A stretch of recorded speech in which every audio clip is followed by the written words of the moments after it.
22শে March দিনটা বিহার দিবস উদযাপন করা হয় এই দিন, কারণ ব্রিটিশদের শাসনকালে 1912 সালের 22শে মার্চ বিহারকে বাংলা থেকে ভিন্ন করে একটা নতুন রাজ্যরূপে পরিচিতি দেওয়া হয়েছিল। কিন্তু তার আগে বিহার বাংলারই অংশ ছিল। এরই সাথে কিন্তু আজকে গোটা দুনিয়াতে ওয়ার্ল্ড ওয়াটার ডেও পালন করা হচ্ছে, যেটার উদ্দেশ্য জলের গুরুত্ব নিয়ে মানুষজনের মধ্যে সচেতনতা বৃদ্ধি করা। একটা ডেটা অনুযায়ী পৃথিবীর মোট জনসংখ্যা এই সময় 810 কোটি, যার মধ্যে 220 কোটি মানুষের কাছে আজও পান করার মতো পরিষ্কার জল নেই। আজকের দিনে গোটা বিশ্বজুড়ে ক্যাম্পেইন এবং ডিবেট করে মানুষদের সচেতন করা হয়, যাতে জল অপচয় বন্ধ হয় এবং পরিষ্কার জলের উৎসকে দূষণ এবং বজ্র পদার্থ থেকে বাঁচানো কতটা গুরুত্বপূর্ণ সেটা জানানো যায়। আজকে আমরা ভারতে রয়েছি বলে জলের গুরুত্বটা বুঝতে পারছি না। আমাদের এখানে জলের অতটা কমতি নেই, তবে তাই বলে যে জল অপচয় করব তা তো উচিত নয়। যতটুকু জল দরকার সেইটুকুই ব্যবহার করব। কথা দিন অযথা জল অপচয় করবেন না। হ্যালো বাঙালিজ, তো আজকের প্রথম আপডেট রয়েছে সৌদি আরবকে নিয়ে। আর এই খবরটা ভারতের মুসলিমদেরও প্রচন্ড প্রভাবিত করতে পারে, কারণ সৌদি আরব উমরা নিয়ে নতুন রুল রেগুলেশন লাগু করে দিয়েছে। ইসলামে রমজান মাসটাকে পবিত্র বলে মনে করা হয়। বলা হয় এই মাসে এবং ইবাদত করলে ভালো ফল পাওয়া যায়। এর জন্য রমজান মাসে বিশ্বের সমস্ত মুসলিমরা ওমরা করার জন্য সৌদি আরবে যেতেন। এখন যেহেতু রমজান 29-30 দিন ধরে চলে, এক্ষেত্রে নিজেদের সৌদি আরবের ভিজিটের দরুন মুসলিমরা ওখানে অনেকবার উমরা করতেন, বারবার ওখানে কাবা চলে যেতেন আর মক্কার গ্র্যান্ড মসজিদে একজোট হতেন। এক্ষেত্রে রিসেন্টলি সৌদি আরব এখন সমস্ত দেশের মুসলিমদের ওপর রেস্ট্রিকশন এনে রমজানের সময় একবার উমরা করার রুল লাগু করে দিয়েছেন। এখন ইসলাম ধর্মের মানুষরা রমজানের 29 থেকে 30 দিনে শুধুমাত্র একবারই উমরা করতে পারবেন। সৌদি আরব বলেছে তারা এই সিদ্ধান্ত ভিড়কে নিয়ন্ত্রিত করার জন্য নিয়েছে, আর তাদের এই সিদ্ধান্তের জন্য এখন বেশি মানুষ উমরা করার সুযোগ পাবে। কিন্তু সোশ্যাল মিডিয়াতে বাংলাদেশ পাকিস্তানের মানুষরা এই নতুন রুলের জন্য সৌদি আরবকে নিয়ে অনেক আলোচনা করছে, এমনকি সৌদি আরবকে উল্টো পাল্টাও বলছে। তারা বলছে মক্কার গ্র্যান্ড মসজিদে বিশ্বের সব মুসলিমদের অধিকার রয়েছে, তো সৌদি আরব সেখানে কে হয় নিজের ইচ্ছা মতো আইন লাগু করার। নেক্সট আপডেট রয়েছে আমেরিকা থেকে, আর এটা সিটিজেনশিপ অ্যামেন্ডমেন্ট অ্যাক্টকে নিয়ে রয়েছে। আসলে ইউএস কংগ্রেসে ভারতের সিটিজেনশিপ অ্যামেন্ডমেন্ট অ্যাক্টের বিষয়টা শান্ত হওয়ার নামই নিচ্ছে না। এখন যেহেতু আমেরিকাতেও ইলেকশন খুব কাছে চলে এসছে, সেক্ষেত্রে ওখানকার পলিটিশিয়ানরাও নিজেদের পলিটিক্যাল গেমসের জন্য এই বিষয়টাকে বারবার তুলে ভারতের বদনাম করছে। এখন জো বাইডেনের ডেমোক্রেটিক পার্টির সিনেটর এই বিষয়টা নিয়ে ভারতকে হামলা করেছে। সিনেটর বেন কার্ডিন বলেছেন উনি সিএএ কে নিয়ে প্রচন্ড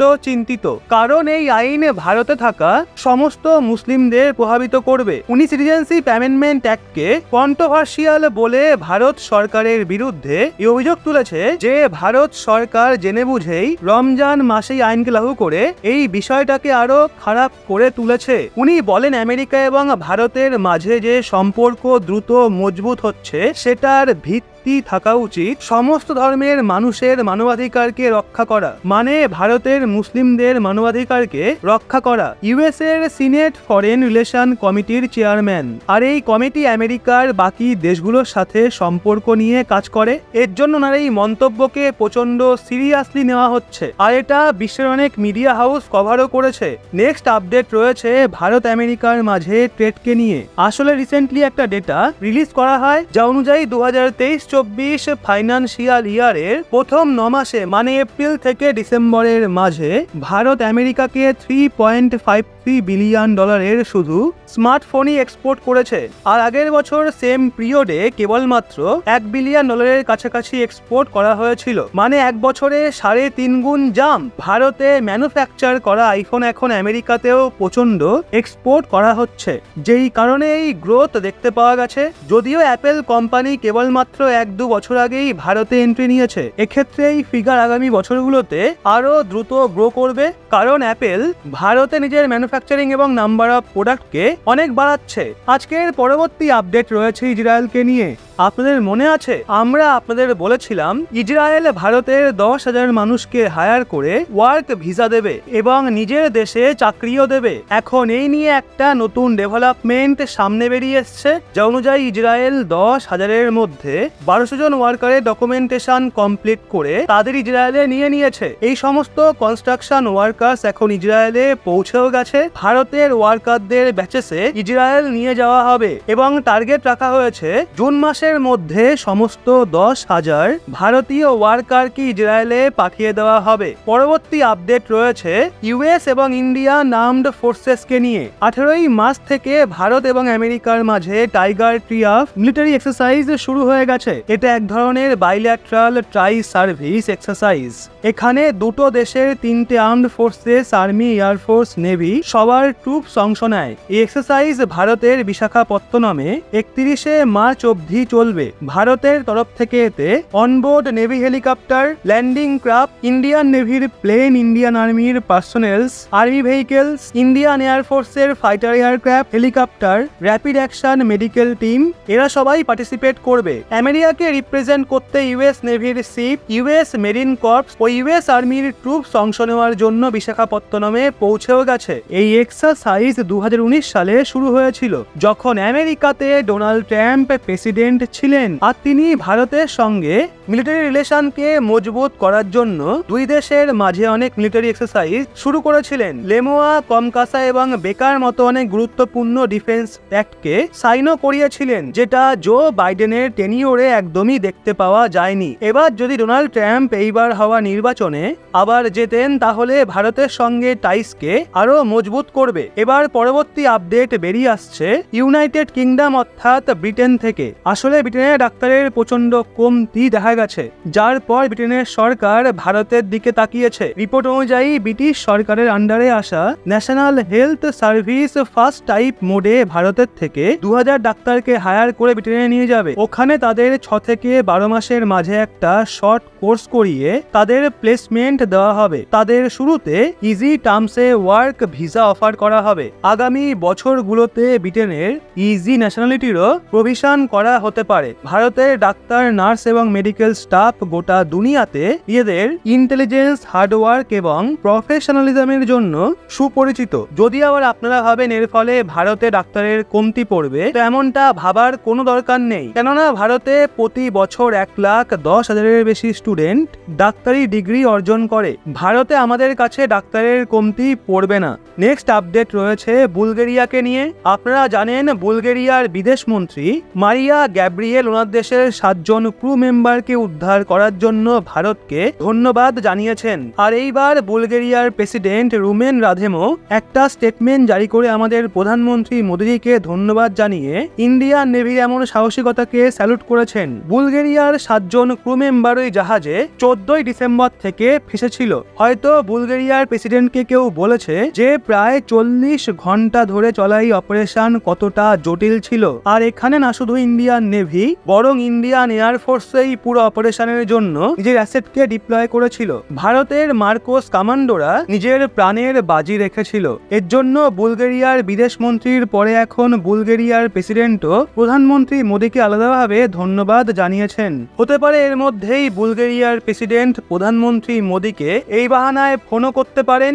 এবার পরবর্তী আপডেট রয়েছে বাংলাদেশকে নিয়ে। আসলে বাংলাদেশের কিছু কট্টরপন্থী শক্তি ইন্ডিয়া আউট ক্যাম্পেইন শুরু করেছিল, আর এখন এই ক্যাম্পেইন বাংলাদেশে মারাত্মক গতি নিয়েছে। বাংলাদেশে একটা পক্ষ বয়কট ইন্ডিয়া প্রোডাক্ট নামের ক্যাম্পেইন চালাচ্ছে। এদেরকে বাংলাদেশের অপোজিশন পার্টি সাপোর্ট করছে, কারণ তাদের মনে হয় ভারত সরকার নিজের আর্থিক এবং সিকিউরিটির ফায়দার জন্য শেখ হাসিনার পার্টিকে সাপোর্ট করে। ভারতের সহায়তাতেই শেখ হাসিনার সরকার বাংলাদেশে কখনো হারে না। আর ভারত বাংলাদেশের আভ্যন্তরীণ মামলায় প্রচন্ড নাক গলায়। এই যে বয়কট ইন্ডিয়ান প্রোডাক্ট নামের ক্যাম্পেইন রয়েছে, এটাকে বাংলাদেশের অনেক কট্টরপন্থী মৌলানারাও খোলামেলা সাপোর্ট করছে। আর ওখানে মানুষজনকে শেখানো হচ্ছে যে কিভাবে এটা চিনতে পারবে যে কোন প্রোডাক্টটা মেড ইন ইন্ডিয়া, যাতে ওই প্রোডাক্টকে আর না কেনা হয়। এখন এই হাল হয়েছে বাংলাদেশের মানুষরা পুরোপুরি ভুলে গেছে যে আজ থেকে 40-50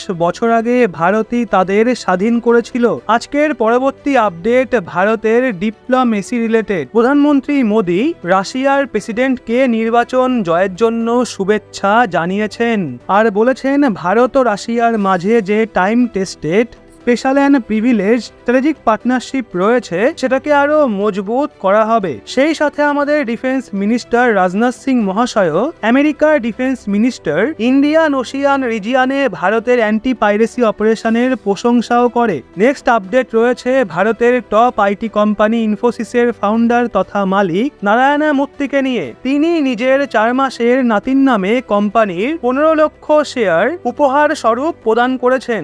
ইনফোসিসের এই 15 লাখ শেয়ারের টোটাল মূল্য বর্তমান সময়ে দাঁড়িয়ে 240 কোটি টাকা। এখন এই ট্রান্সফারের পর ওনার 4 মাসের নাতি 240 কোটি টাকার মালিক হয়ে গেছে। আর ইনফোসিস কোম্পানিতে তার 0.04% পার্টনারশিপ এখন থেকেই হয়ে গেছে। এরই সাথে 240 কোটি টাকার নেটওয়ার্থের সাথে সে এখন 4 মাসেই ভারতের টপ 0.1% ধনী ব্যক্তি ক্যাটাগরিতে চলে এসছে। না শুধু 0.1%, বরং নারায়ণা মূর্তি তার 4 মাসের নাতিকে 15 লক্ষ শেয়ার ট্রান্সফার করে তাকে অফিসিয়ালি ইন্ডিয়ার ইয়াংগেস্ট মিলিনিয়ার বানিয়ে দিয়েছে, ভারতের সব থেকে ইয়াং কোটিপতি। তাহলে ভাবুন আমি আপনি কোথায় রয়েছি। তবে এটাও সত্যি, এটা নারায়ণা মূর্তির ইনকাম করা পয়সা, আর তিনি তার পয়সার সাথে যা ইচ্ছা করুন, এটা ওনার ব্যক্তিগত ব্যাপার। কিন্তু এই ট্রান্সফার নিয়ে সোশ্যাল মিডিয়াতে ভারতের অনেক মানুষ নারায়ণা মূর্তির কাছেই প্রশ্ন করছে, কিছু মাস আগেই তো আপনি ভারতের সাধারণ মানুষদের প্রতি সপ্তাহে 70 ঘন্টা কাজ করার পরামর্শ দিচ্ছিলেন, কিন্তু নিজের নাতিকে আপনি ফ্রিতে 240 কোটি টাকার মালিক বানিয়ে দিলেন, আবার তাও মাত্র 4 মাস বয়সেই। সে যাই হোক, এই নিয়ে আপনার কি কিছু বলার আছে? তো বন্ধুরা, আজকের এই কম্প্যাক্ট ভিডিওটা আপনার কেমন লাগলো সেটা কমেন্টে অবশ্যই জানান। জল অপচয় করা বন্ধ করুন, সুস্থ থাকুন, ভালো থাকুন। আর ভিডিওটা ভালো লেগে থাকলে অবশ্যই একটা লাইক ঠুকে চ্যানেলটা সাবস্ক্রাইব করে আমাদের সঙ্গে থাকুন।